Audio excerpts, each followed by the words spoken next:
Sixth final project by me, Jack Sayak. And me, David Reno. So the question we were answering was whether primary social media app correlates with the number of AP classes taken. Alright, and to collect the data from this, we went to the Get Rose Student Center during break and flex and interviewed various juniors and seniors. Also, right after lunch and right before lunch, we would go to the night gym, which is where most seniors come and go as they go off campus. This is done so we can get as broad a sample as possible from various juniors and seniors, from both off-campus and on-campus lunch. And making sure not to exclude any certain populations.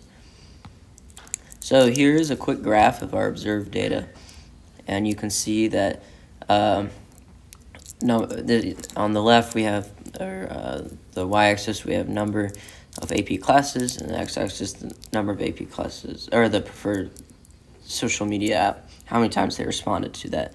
And so you can see that TikTok is definitely a dominant social media app and may have been better to remove it from the sample altogether.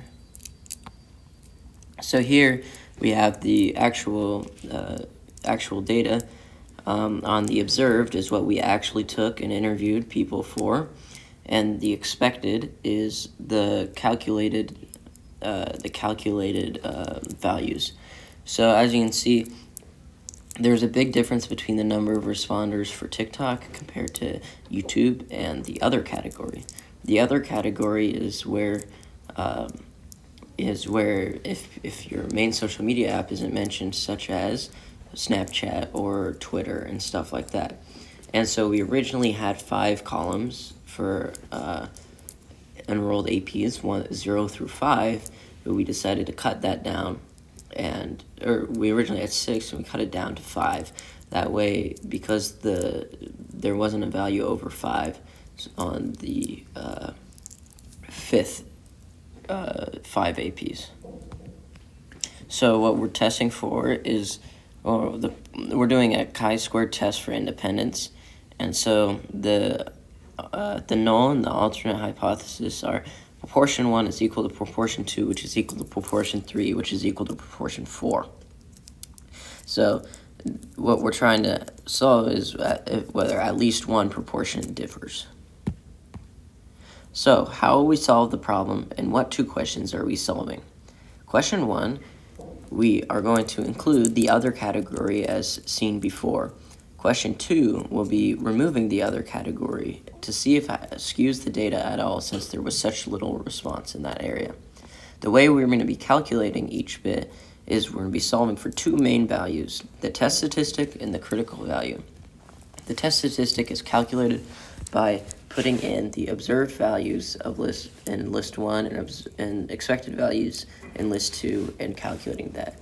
And then critical values on calculator using inverse chi-squared of 0.05, which is our significance level, and 12, which is the degrees of freedom for the first question. So here's the results for the with other data question.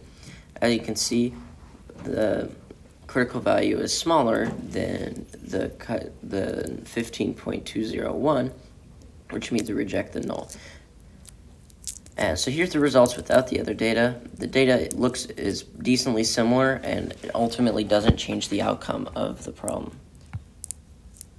So our conclusion is we do not have sufficient evidence to suggest that there is a correlation between the number of AP classes taken and the primary type of social media app used. So for similar studies, we went to the Science Daily, which is a research journal. We found a study which examined the quantity of social media used as in time and the effects on academic performance. So what that study found is that the higher the social media use, the general lower quality of the academic performance was gained. This is especially impacting sleep. So while this isn't entirely related to ours, it does affect a similar population. It's sophomores through seniors, it's high school students, and it is related to social media and what is generally considered academics. So for errors, limitations, and biases, we had a limited sample size. We only interviewed juniors and seniors, as those are the population that predominantly uses AP classes.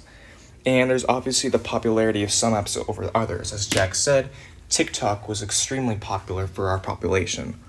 Then you can have response bias from students. Students sometimes didn't want to be surveyed, and so we did not collect those data from them.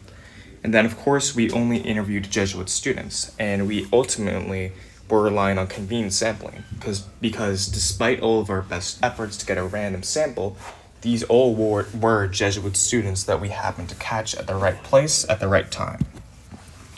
And that's our presentation. Thank you very much for listening. Thank you.